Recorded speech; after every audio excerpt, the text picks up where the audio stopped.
Welcome, welcome, welcome, Minnesota Vikings fans, to a very special edition of Testosterone Sports. Jeff and Jesse in the house as always. Jeff, it's great to be back in the studio, cutting our show in the off season. A flurry of activity going on in the NFL. Good to see you, man. Yeah, we're back on the set. A little off-season testosterone fantasy sports action. Yep. And the Vikings, our favorite team that we love to cheer for, they're going out and making big rumors right now. There's a potential trade. It has yet to be official. We're going to acquire Sage Rosenfels, the backup quarterback from the Houston Texans. And so right now we're very privileged to be joined by Richard Justice, beat writer for the Houston Chronicle, who covers the Texans down in Houston. Absolutely. He's been nice enough to join us to talk about Sage. Richard, how you doing down there, man? Doing good. How are you guys? Fantastic. We're really excited about Sage Rosenfels. We've got you on the phone here to tell us what you think. Well, he's a very smart guy. He's a very competitive guy. He's a guy that's started 12 games in his 8 years in the NFL. He was 6-4 as a starter for the Texans. He wanted to be traded a year ago, and what the Texans told him was go out and work out a trade for yourself. And when he did that, it was to the Vikings, by the way. The Texans went back to him and said, "Oh, two things: we're not going to trade you. You're too valuable, and we're not going to let you compete for the job. We don't want any uncertainty at the quarterback position." And he was very upset about that, but he could not have handled it more professionally. It tells you a lot about what the guy's about. And I think he's a guy that's earned the right to come into camp and compete for a job. I hate to use the phrase manage the game, but he's smart. Now, he has a tendency to turn the ball over at times. Right. But he's going to be an upgrade from what you had. You know, when you see the trend that last year it was rookie quarterbacks and it was veteran quarterbacks. Well, he's better than Chad Pennington, and he's better than Gus Frerotte. So you got an upgrade at that position, and he's a guy that's capable of going to the back. Last year when the Texans went to Minnesota and lost the game, I said to him, "Did you keep thinking I should be on the other sideline?" He goes, "Yeah, I kept thinking that about every 15 minutes." Interesting. Yeah, that's definitely interesting. Well, it's definitely playing out to be an open camp battle for the quarterback position, and probably the biggest knock on Tavares so far has been his inability to hit the long ball. So, Richard, what I'd like to know is what do you think about Sage Rosenfel's ability and his accuracy when he goes downfield? He does not have a cannon of an arm. You know what I mean? Mm-hmm. Right. I have it's not like that, but he's extremely accurate, and he can throw the ball downfield, but it's not a cannon. I mean, he can do enough to keep the defense honest. And that's all you're looking for. So is Bernard Berrian going to outrun his passes then? Well, hopefully they will have practiced their pass route. Right. Hopefully they'll each know what the other's capable of by the time they go to camp. Listen, you're going to like this guy. He's a pro in every sense of the word, and he's good enough to take a team to the playoffs.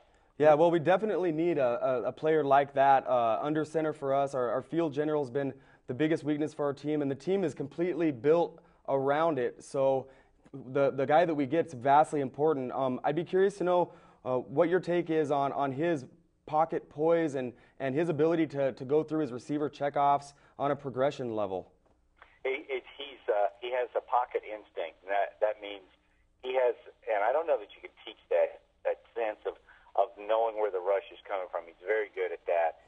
And, if the protection's fine, he can do everything. Listen, Sage does not have a giant arm. He does not have Kurt Warner's release. He doesn't have those things. But if you're looking for a quarterback that can win games for you, he can win games, especially when you have the best running back in the league behind him. And it's a great fit for him, and hopefully it'll be a great fit for the Vikings. And I'll tell you, I've just exchanged text messages with him. He is extremely excited and ready to go. Yeah, and we are excited to see him here in purple. Now, Richard, there are some people here that from a fan perspective, look at this move and they wonder why this move, much like I'm sure Sage does, why this move wasn't made a year ago. And they're looking at Sage Rosenfels over the course of his career. I mean, the naysayers would bring up a point to say that he won his first game as a starting quarterback in this league at age 30.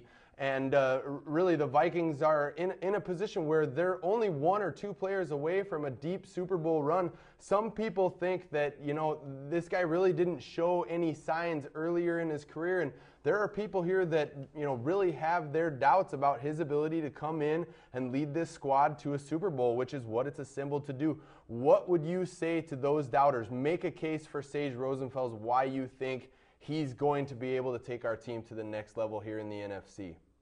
Well, I would say you're getting a starting quarterback for a 4th-round pick. So right. You're not getting Matt Ryan, and you're not getting John Elway at the height of his career. Mm-hmm. But you're getting a guy that's good enough that the position won't be a negative. And if you look at the reason Sage has started 12 games in 8 years is in Washington and in Miami, he got hurt. I mean, I've heard from a bunch of Dolphin fans this week that said our guys are a bunch of knuckleheads. They never should have given up on Sage. And I think sometimes you get pigeonholed as a backup, and perceptions are very hard to change. Sure. I'm not going to tell you he's going to come in and be a Pro Bowl quarterback. When you stack up the quarterbacks in your division, he's better than what the Bears have. He's probably not as good. Well, he's probably not as good as what the Packers have. Oh, come on now. But he can be as productive as that guy. Right.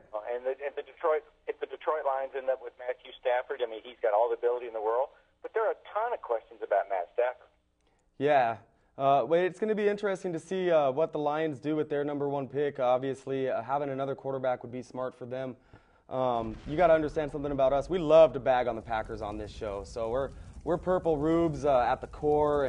And I guess the last thing I'd ask you, Richard, is so far the deal, as far as I understand it, it can't be necessarily official until tomorrow. But is it a lock? Is it done deal? Or is there a chance that either side will back away? No, it's a done deal. It'll be announced. I think it's midnight tomorrow. I don't know the rules, but I believe it's midnight tonight. Midnight tonight, the new season begins. We're taping here on a Thursday, so I think that as of midnight tonight, we can starting to hear trades and free agent signings. Yeah, you got a good guy. Awesome. Yeah. Well, we're excited to have him here. So, quarterback is something you can't really mess around with, and we definitely appreciate everything that you've been able to bring to us as far as an information and knowledge. We know you've been covering this guy for several years now, and we just appreciate your time for us, Richard. Yeah, thank you very much, Richard. Okay, thank you. Have a nice day. So there we go. We got an insider from the Houston Chronicle. Jeff setting us up with that nice interview. I got to admit, I was one of those detractors, a little bit disappointed in the fact that Sage Rosenfels is the guy that we've added to our mix. I know T-Jack has a lot of questions.